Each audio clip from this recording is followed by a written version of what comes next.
What I find to be so outrageous is that the mainstream media and Democrats have for months been able to brand anybody that's in Trump world, any supporter of Donald Trump, particularly in the last week, Attorney General Sessions, the former senator from Alabama, somebody that's also a veteran, somebody that's served this country for a long time, to portray him and people like him that support Trump as agents for Russians.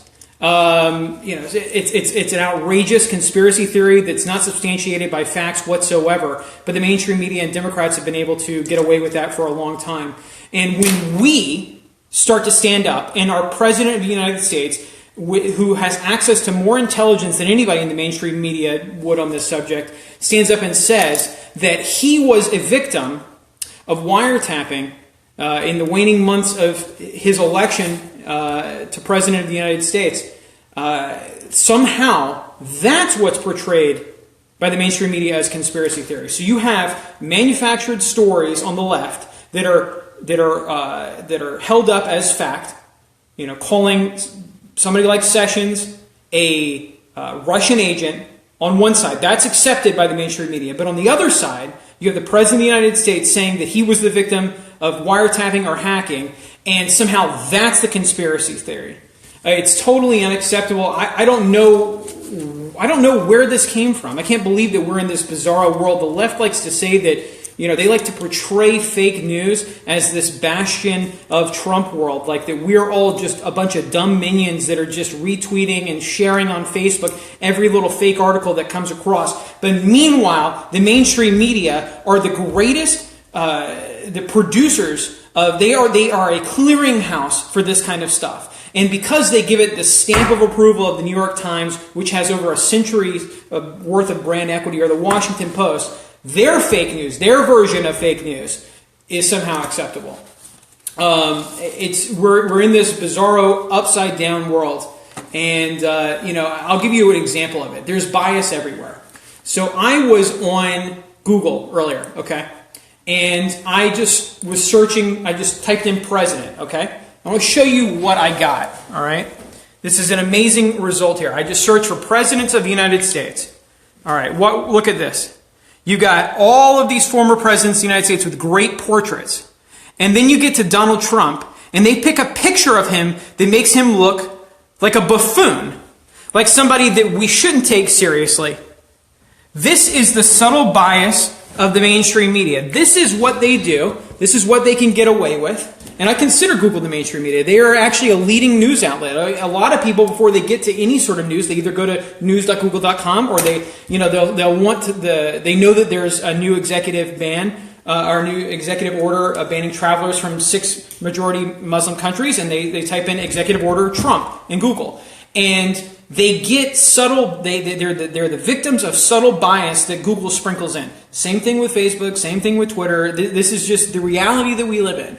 And I just saw that as one of the latest egregious examples. They want to make him look like a buffoon. They want to make Trump look like somebody that's not trustworthy. They want to make Trump look like he's beholden to the Kremlin, without having to substantiate these claims at all. If we were making these claims about Barack Obama, can you imagine the backlash? Can you imagine the slurs that would be directed at us, what they would call us for leveling some of these criticisms and some of these concerns against Barack Obama? I'm not even going to repeat them. You know what they would call you. You know what they would call you. And so, this is the environment we live in. This is why we're starting DML Daily.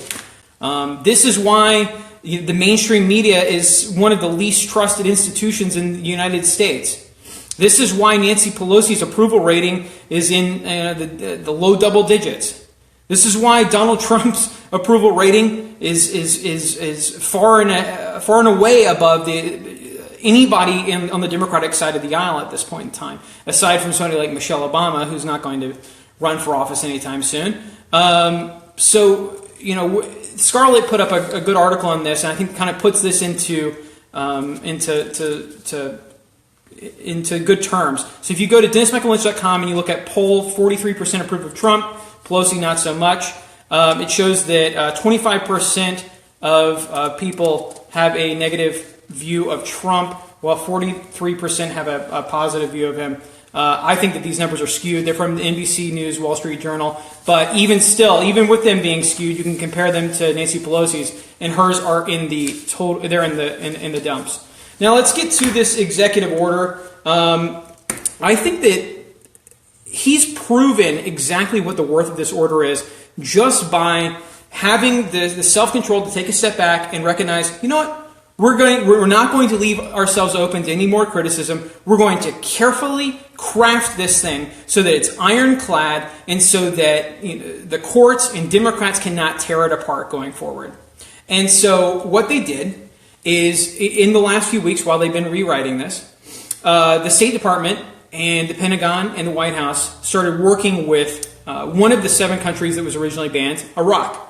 And obviously, we spent a lot of time in Iraq. We spent a lot of money in Iraq. We have very close relationships with people in power there that are working to fight ISIS. And we said, okay, we can work on a better system of vetting people that want to come to the United States from Iraq. And the Iraqis wanted to work with us, and they did. And so as of today, we are implementing a new system for vetting people that want to come to the United States from Iraq, and I think that that's a great thing. So they will no longer be on this on the ban list. I think that this sets a great example for the 6 countries that will be on the ban list. So hats off to Donald Trump. This disproves exactly what Democrats were trying to say. They wanted to portray this ban when it first came around as being something that was permanent.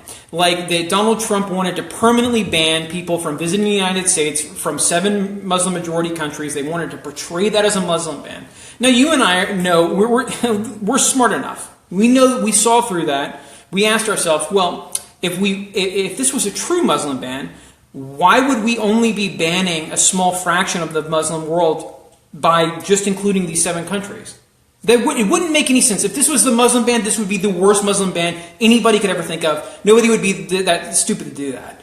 And so that was never the goal of this. The goal of this was to force the countries that were on the list, Iraq, Iran, Syria, Libya, and others, to stand up and take responsibility for their people and to produce records. So if you're somebody that's a businessman in Iraq and is performing some service for the United States government and you want to come to the United States, you want to visit here, or if you're a refugee, we're only going to allow you to come to this country if we have a clear understanding of who you are, where you've been, if you've committed any crimes, if you're a threat to the United States government.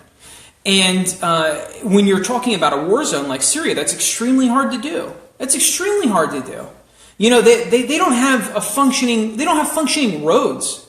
You can't walk down the street in many cities in Syria without threat of being killed. So the expectation that these countries have the infrastructure in place to adequately assist us with vetting those people that want to come here from there is totally ridiculous. It's not like we're talking about people that want to come to the United States from Europe, where they have great records, where they have a clear understanding of the people that live in those countries. This isn't it. So I hats off to Trump. I know that he's probably taken a hit in the polls a little bit with some people in the middle from this, but in the long term, I guarantee you they will appreciate it. And because Donald's in a tough position. How does he refute some of these Democratic talking points? I'll give you an example of one. What they keep saying, and I was on CNN the other day, and somebody brought this up on the panel. They said, "Oh, these 7 countries that Donald Trump wants to ban, none of them have committed any sort of terrorist attack on U.S. soil in the last so many years." And that's fine, but they have committed terrorist attacks in other parts of the globe. They have killed Americans in other parts of the globe. They have killed Americans in the Middle East. And so he's up against some of these talking points that are true. No one has come to the United States in recent years from Iraq and blown up a building or shot up an office building. And so that while that's true, when you actually dig a little bit deeper and you look at, for instance, suicide bombers in Iraq, or suicide bombers in Syria, or suicide bombers in or state-sponsored terrorist organizations, you have to remember that 3 of the countries that are on this list are state sponsors of terror. Chief among them is Iran. We're not dealing with stable Western countries. We're dealing with countries that are stuck a century behind us, and there are a lot of terrorist there's a lot of terrorist harboring in these 7 countries. I like that we've come up with a better solution for vetting the people from Iraq, and I hats off. We're moving in the right direction. Donald Trump also said that we will look at all refugees the same. That's fine. That works for me. And that we will suspend the nation's refugee program for 120 days, and we will not accept more than 50,000 refugees in a year. That is down from the cap of 110,000 that the Obama administration had set. Look, with all of this, my stance on this is that we need to fix America. I on the way over here, coming out to the studio, I drove over a bridge that was built decades ago and is crumbling. And it's the Ed Koch Bridge. And the place, it needs a lot of work. I drove through dysfunctional potholes coming here. The infrastructure of the United States is falling apart. The airports that are just miles from here are falling apart. And it's not just the New York area. It's across the country. Our roads are deficient. Our schools are deficient. Our water infrastructure is deficient. If you look at a place like Flint, Michigan, we have far too many Americans that have left the workforce. Over 100 million Americans are not pursuing work, or they've retired, or they've gone back to school. These people have left the workforce. So we're a country of 300 million people and change, and a third of our country doesn't work. 2/3 of our population is having to support the other third. It's not sustainable. It's not sustainable. We have a crumbling healthcare system in this country, and we don't have an adequate plan to fix it. I'm not turning my back on the rest of the world, but it's time that we focus a little bit more on what's happening here. So as we wrap up the executive order thing, I just wanted to read the first executive order was largely overturned by the Washington State Attorney General, and they just issued a statement as we're sitting here, and it read, and this was in response to the second executive order. So I'm reading this here for the first time with you guys. This was published 3 minutes ago. By rescinding his earlier executive order, President Trump makes one thing perfectly clear. His original travel ban was indefensible, legally, constitutional, and morally. What is the Attorney General doing and weighing in on morals? It's ridiculous. Anyway, the President has capitulated on numerous previous key positions blocked by our lawsuit, including bans on green card holders, visa holders, and dual citizens, an indefinite ban on Syrian refugees, and explicit preferences based on religion. We are carefully reviewing the new executive order to determine whether its impacts on Washington State and our next legal steps. We will have further comment later today. So this is actually a big thing, because this would probably be one of the leading one of the leading attorney generals to take a stand against this executive order. I believe what he's doing here. This attorney general is the biggest. I'm about to use an expletive, so turn down your volume for a second. Is the biggest attention whore I've ever seen. It is ridiculous. This guy is, he's clearly going to run for office. He's using this as a chance to catapult himself into the national spotlight. And that's why he opposed the executive order in the first place. It wasn't out of a concern for these people that are trying to come to this country. It wasn't out of concern for the American people. It certainly wasn't out of concern for the national security of this country. He's taking a stand for his own political expediency. This guy's a jerk. So I believe what he's saying here. I believe that based on the writing of this is that he's declared victory against Trump. That's fine. Let him take his little victory lap. I would expect when they come out with the next legal steps and their next comment later today, it's going to be a whole lot of nothing. So I cannot fathom a scenario when this latest executive order, as it's so tightly crafted, would be overturned or held up in court. But I thought that about the first one as well. So I might be wrong. I mean, apparently the Constitution and the rule of law and the statutes that are supposed to determine what the powers of the presidency don't mean anything to certain courts in this country. So the next thing up here is that I was listening to the press conference with Attorney General Sessions as they were announcing the signing of the executive order, he was standing there with Secretary of State Tillerson, Rex Tillerson, and they announced that in addition to this executive order being signed, about 300 people who entered this country as refugees are subject to a counterterrorism investigation by the FBI. And so I think that this just probably underlines the reason that we have such conviction that we need better standards for vetting people that come into this country. So apparently we have some Somali natives, we have some people from Syria, we have some people that have come to this country that could have a sordid background and may pose a national security risk. And so these 300 people are being reviewed as of now in a counterterrorism investigation by the FBI. And so, look, this is why we're doing this. We're not doing this to be jerks. Donald Trump's not interested in causing problems with the millions of people that want to come here. I understand that they're coming from terrible conditions. But we can't put your security at risk. We can't put my security at risk. We can't put our children's security at risk because we feel like we have an obligation to accept everyone in this country here. And so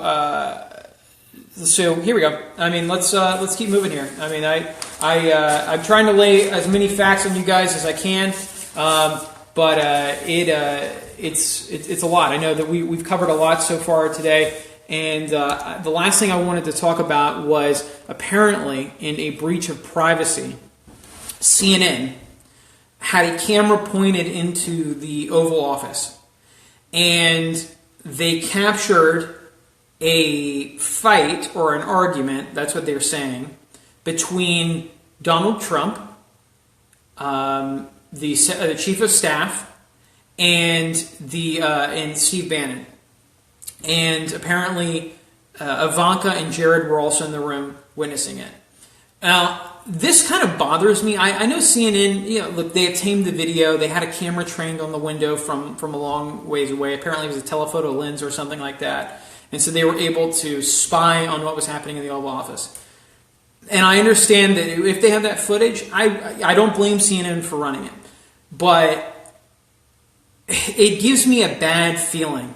It gives me a sick feeling that this is allowed.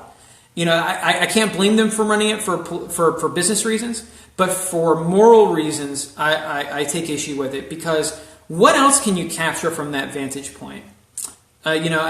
Some private meeting between Donald Trump and Netanyahu as he's brokering peace talks. What else will you capture? A conversation between Donald Trump and the Prime Minister of the United Kingdom or the Prime Minister of Canada while we're talking about trade talks.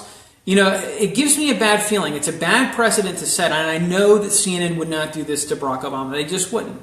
But this is the new reality that we live in. And when I saw this was posted on one of the news sites, and I'm sure we'll do our own reporting on it on DennisMichaelLynch.com as well. But you'll see the video. It's not the best video in the world, but they've got a telephoto lens and they're spying on the president and they're spying on his conversations. I don't believe that they have any audio, but you could read lips and stuff like that. And so this too could pose a national security risk. Because if CNN's able to obtain this kind of video, if they're able to get into a position where they can capture the conversations of the President of the United States along with the people that he works with or that he's negotiating with, who else can? So with that, I'll leave you. I mean, I know that we covered a lot here. I'm so appreciative of everything that you guys have done to support us as we build this thing. We are working so quickly. Tim, who is one of our engineers and one of our editors, is quickly putting together some new cameras down there in the studio. I anticipate that when Dennis is back from his important work trip, that we will start using the studio almost every day. And so my goal is to be producing hours and hours of live content for you guys every day. Dennis, I won't be on all the time. Dennis will be on, and along with some of the other people that we're working with. I mean, we're looking to cultivate a lot of new talent. You guys will later see this week that we have a guest host coming in to do a walk and talk. She's awesome. She'll do an awesome job for you guys. I can't wait to share that with you. And so, look, we're trying to build the next generation of talented right of center broadcasters. And you've seen the great legacy, the great foundation that Dennis has left or built for us at DennisMichaelLynch.com. We're just going to build on it. And next up, we're going to launch a totally new website that doesn't replace DennisMichaelLynch.com, but actually augments it. We're going to be launching 24/7 live video from Dennis's documentaries to new documentaries that we're producing. Scarlett's working on some documentaries right now that are they're going to blow your socks off. We're going to be doing several live hours of TV every day. I mean, we're building a next generation news platform. And so, we love you guys. Thank you guys for joining us. If you support what we're doing, if you want to see more people like me, if you want to, if you want us to go and hire some more on-air talent, more writers, and more staff to help us put out live content, donate at DennisMichaelLynch.com/donate. Dennis is one of the most honest men I've ever worked with. He spends every dollar honestly. Nothing goes into his pocket. We're totally committed to building this thing. In fact, it takes a lot of money out of his pocket to build this thing, but that's how committed he is to building this brand, and how committed he is to the truth. So I think you'll hear a lot more of that in the coming days. And thank you guys so much. Have a great day, and I'll send your positive words on to Dennis. I know you guys miss him, and he'll